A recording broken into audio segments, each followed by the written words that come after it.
Are you looking for a plant that is easy to care for, has got long leaves and red backs?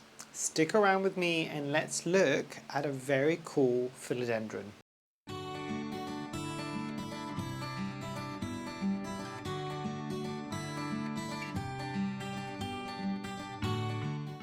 Hi, my name is Memo, this is my channel, Houseplantygoodness, and essentially it's a place where I like to geek out about my big passion. You might be able to see some of it behind me, it's tropical houseplants. So today is going to be a continuation of the plant review series, and specifically I'm going to be talking about this lovely philodendron. And this is the Philodendron Atabapoense. And I know it sometimes has got other names, but we'll look at that in just a moment. But you might be looking at this and just going, oh, look, it's nice green leaves. I find that my one has got slightly glaucous leaves as well. So you get that kind of silvery, bluey sheen almost to the leaves. But then very much a party in the back kind of situation where the backs of these leaves are red or maroon coloured. So without further ado, let's dive into it.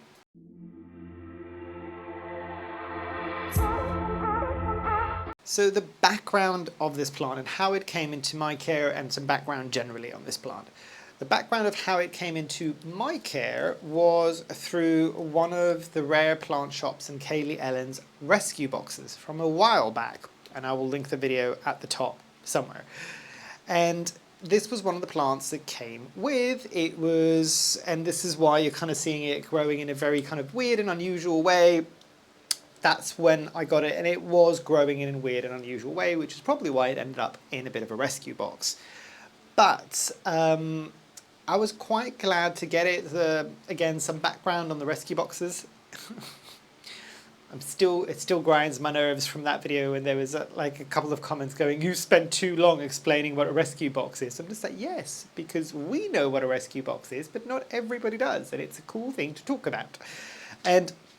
But regardless of that, sorry, can you tell I'm still a bit raw about that comment? I'm just like, if you don't have anything nice, don't say it, basically, it's fine. It is one of those things that came in a rescue box. And again, for the people that don't know what a rescue box is, it's something that some businesses have been doing for a while. They've been called rescue boxes now, and I think the first person to kind of start talking about this was Sarah, the plant rescuer, and I'll link her Instagram at the top there. And she's working with a lot of the businesses to make this a thing and make this so that plants don't end up being destroyed if they're not sold. For whatever reason, they might be cosmetically unfavorable, so they might be growing leggy or weird and all these things, or they might have had some bad care because whoever's taken care of them at the plant shop, or they didn't get there, not because they were intentionally kind of trying to kill these plants, but they're not plants that they would be happy to sell normally. So what these businesses would do is put a whole bunch of different varieties of plants. You don't usually get a choice. Some businesses might do a rare plant rescue box or a common plant rescue box, or like they can theme it up so you've got an idea of roughly what might be coming. It might be a philodendron rescue box, it might be an anthurium rescue box, all of these different things. But with the one that I got from Kaylee Ellen and the Rare Plant Shop, it was a mix of whatever could happen. And I got, during that unboxing, because I did an unboxing, which is the video that I've linked hopefully, there was this one, so the Philodendron Atabapoense, there was the Philodendron Jerry Horn, and there was an Anthurium forgetii, which is no longer with me, basically, which is annoying because I didn't realise until recently what I thought. I'm just like, it's fine, I've already got one that's growing relatively well, the Anthurium forgetii, but somebody said very rightly that the forgetii is not forgetiing, and it's only when I looked at it through those eyes and just went, oh, you're probably right, it's probably a hybrid with a forgetii, but anyway.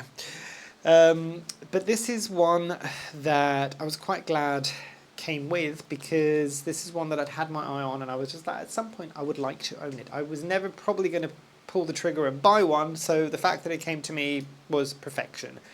The other bit in terms of the background on this plant is I'm not entirely sure if this is a species or if this is a man-made hybrid. I have seen this also being called the Philodendron Atabapoense, or some people were calling it the Philodendron Santa Leopoldina.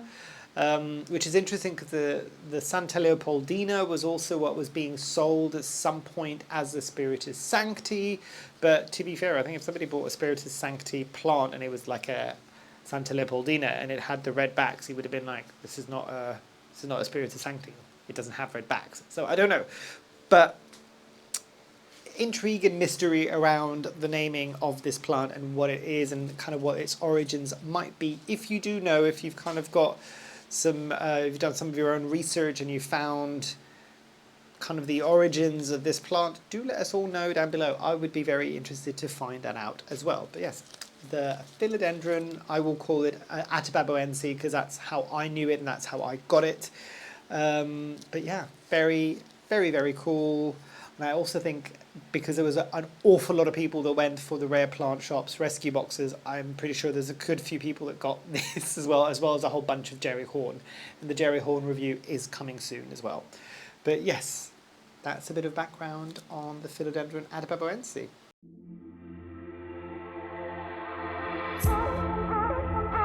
Coming into a speed of growth with this one. And it's an interesting one in terms of its speed because, and I'm going to be very blunt here, it didn't do an awful lot. It didn't do nothing, but it didn't do an awful lot during the winter months. So, and I think this has pretty much been in my care for about a year now. I'm probably just over a year.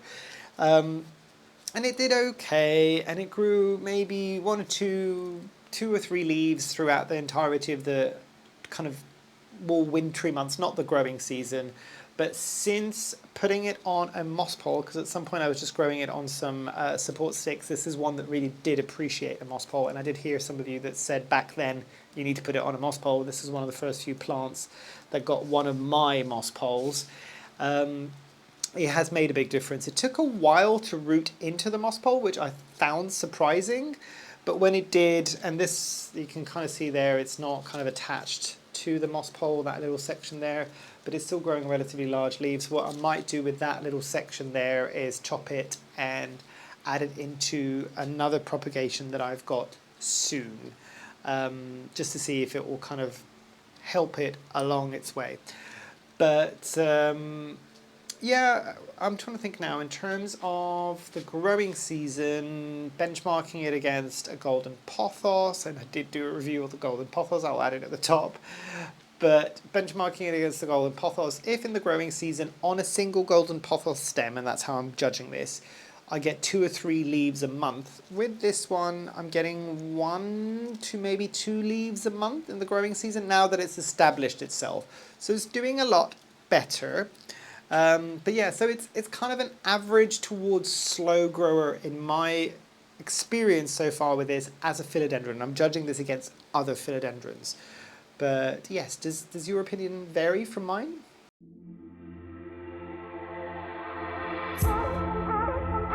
Into ease of propagation with this one, and this is interesting because as I said, I'm gonna chop that little section off and propagate it to then add it somewhere else. Something that I'm giving you is a bit of a free little tip right now, or a little bit of information. I don't know if you can see those speckled dots, one there and there's one further down there. Those are not bugs. Those are areas where this plant gets extrafloral nectaries, which is very, very cool. Extrafloral nectaries, for the people, the uninitiated, is a sugary substance that the plant secretes in order to attract either bugs, usually it's ants, in order to protect the plant, because it's giving it a sugary syrup, to protect the plant usually from herbivores, but also from potentially other bugs. So it's calling in the cavalry, which is really, really cool. But ease of propagation with this one, it's not been a particularly difficult one to propagate, and I do have a propagation here to show you. This is a propagation from that plant. So again, put it on a moss pole. Originally, you can see the lower leaves were a lot smaller. I think maybe it was this leaf here and this leaf here that were the original leaves. It struggled a bit there, and the moment that it attached, you can kind of see the leaves are getting larger. It's still getting the red backs, and I've got another growth point that is happening there. But in terms of propagation, it was relatively straightforward, and I'm trying to think how I propagated this. I don't think it was damp sphagnum moss. I think with this one, I just shoved it in some water, and I did okay. It wasn't the fastest thing to root out, I will give you that. It did take at least a couple, 2 to 3 months, to get to the stage where I can move it into a soil mix, and this is in my Anthurium soil mix from Soil Ninja. But it's been relatively straightforward in terms of growing this, and I can show you some more of the, hopefully that'll pick up without it focusing too much on me. If you can kind of see there, maybe some dots, that's the more extrafloral nectaries that are happening on the petiole rather than just the leaf. So this one doesn't have any on the leaf, I don't think, but it does have it on the back. But you, looking at that leaf, the shape of the leaf, ignore the actual backs of the colours, you can kind of see if they're saying, oh, this is a Santa Leopoldina, and we think it's the Spiritus Sancti, it's the same thing. You can kind of see on the juvenile leaf size of things, it can be quite similar, and I'm saying this now knowing that a lot of people have finally got their hands on some seed-grown Spiritus Sancti because they're nowhere near as obscenely expensive as they used to be. You probably recognise this leaf shape by now, so you can kind of see where that connection was made. I've not had anything from this plant get absolutely mature, big leaves. I do think at that stage it starts looking different from the Spiritus Sancti, but ease of propagation, relatively straightforward, relatively easy plant. Again, not the fastest thing to propagate, but also not the slowest thing to propagate. I am curious, have you propagated this in something else other than water, and have your experiences been different than mine? But yes, relatively straightforward to propagate.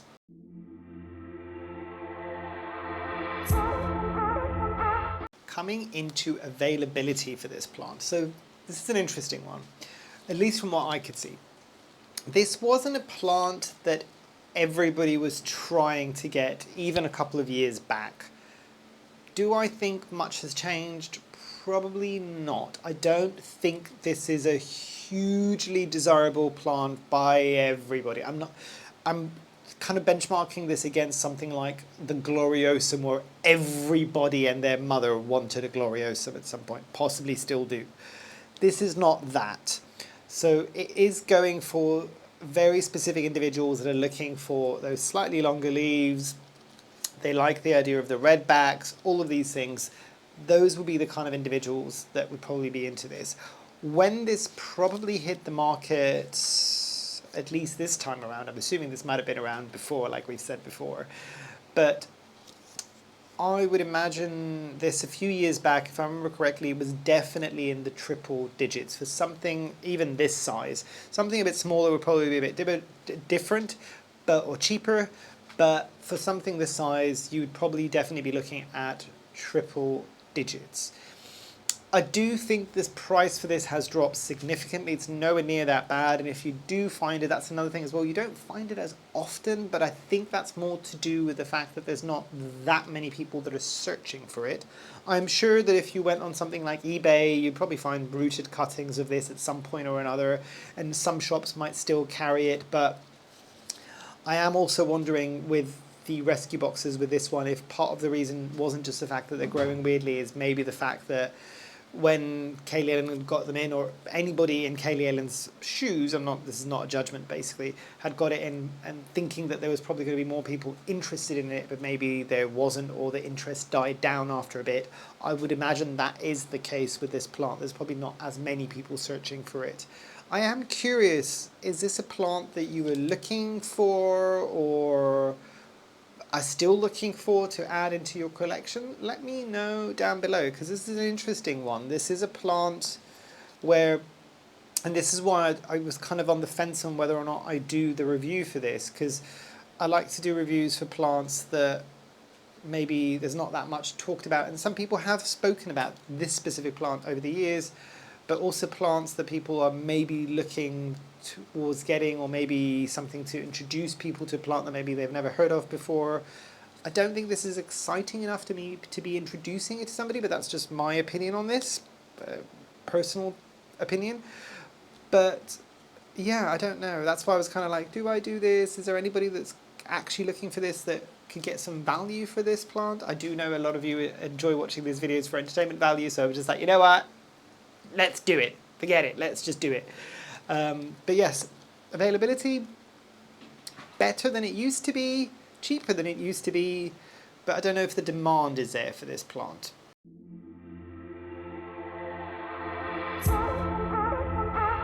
I'll pick up the propagation for the section of pests. So pests with this one. Interestingly, really interestingly with this one, I don't think I have had a single pest pressure on this. Not one, I think. Kind of looking at the plant, the mother plant is down here. The mother plant for this one, I mean, is down here. I don't think I've ever had mealybugs. Have I had spider mites on this? I don't think I have. I don't think I've had spider mites. I don't think I've had mealybugs. I don't think I have ever had white fly on this. There's something that's crawling on the back of the leaf as I'm saying this, but it's moving way too fast and it's white. So I did have predatory mite satchels on this, so that is one of the predatory mites. But I don't know if it's because of the predatory mites on this one, but I don't think I've ever had any form of pest on this. Never had thrips on this, which I would have imagined would have been a plant that they would have liked, because for a philodendron that's got at least the slightly more juvenile leaves are more succulent. They're slightly thicker, they're not paper thin. So, and that's usually something that thrips like, and part of that is because thrips like to kind of, I don't know a better way of describing it, kind of like almost inject their eggs in between, in the leaf structure, and then the pupa or the baby thrips that come out eat their way out of the leaf and do all the damage, and you can tell the telltales things. This is the kind of leaf that would be perfect for that. It's giving that thickness of a Monstera deliciosa vibe almost. So, and we do know that the thrips do love a good Monstera leaf. But yeah, not so much with this. So in my experience, very little pest pressures. Have you had a different experience with this? Have you had a lot of pests on this? I'm truly curious.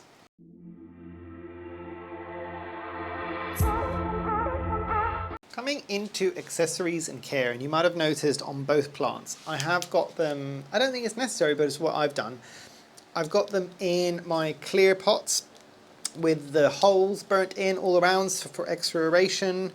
This one, so the mother plant, is in Plant Prescription's premium soil mix, which I've kind of used, but actually the Propagation is in Soil Ninja's Anthurium soil mix, and I think I'm preferring this. I'm moving some of my plants out of the Plant Prescriptions. Well, it's not that it's a bad soil mix. I think for me it's a bit too dense after a while. But I do think this is probably more closely, and I like the fact that it doesn't have any perlites. It doesn't have any of the white styrofoam looking things in it, basically. But this one, to me, would probably be more similar to what they would truly get on a jungle floor based on what they've kind of added in, and it kind of looks like the kind of soil that you would get in a jungle floor. But I am preferring the Anthurium mix. It's giving me just more air, and because I overwater as much as I do, especially in the winter, I think that's going to be my savior this winter. But not to say that there's any issue. The one thing that I will say is almost a must on this plant. You could grow it without, but you're not going to get the slightly larger leaves if that's what you're going for. It needs a moss pole. It truly does need a moss pole, and I'll show you how well this is rooted into the back of the moss pole. You can kind of see there, but it really does. It does kind of need a moss pole with this one. You're not going to get around it. And I know my channel has been a safe space for a lot of people that do not like moss poles. If you don't like moss poles, as I said, you can still grow this. I did okay on a janky support stick, but if you want it to kind of size up, this is not going to do it that much on a, it might eventually, I don't know, I didn't leave it for that long. But if you really wanted to size up, you're going to need to give it some form of a moss pole to kind of attach. This is, I would say, probably more of a close-in obligate climber. Pest management, as I said, I've just got the predatory mites on this one. Fertilizer, I fertilize it the same way that I would do anything else. And it's interesting with this because originally, because of the red backs, I'm just like, let's give it medium light, because I know generally things that have got red backs tend to be more used to being lower on the jungle floor, and they appreciate slightly more subdued light levels. That did okay, but then the moment that I moved it to bright indirect light is the moment that this exploded in growth. So actually, surprisingly, going against the grain and what you might assume based on the morphology on the plant, did this one a lot of good. So the tricky thing with that one is I don't know if it boosted its growth because I finally gave it a moss pole and moved it to a brighter location, or if it was the moving to the brighter location, if those two things are linked, or if it's one or the other or both, I don't know. But I do think it does appreciate. It's not burning or anything like that. This one's interesting because some of the leaves have had like a weird malformation that's happened to them, and they've got like almost some ribbing. I don't think that's going to come up. You might see it on that newest growth point there, and I don't think it's bugs. It isn't, because I'm not seeing any pests. It might be a watering issue, I don't know. And it's not on, is it on the same stem? Maybe it is actually. Yeah, it is on the same stem. So I shall see what the next leaf is like on this one. So this was the 2 consecutive leaves, had that weird thing happen to them, but I don't know. But the rest of them are all absolutely fine, no issue whatsoever.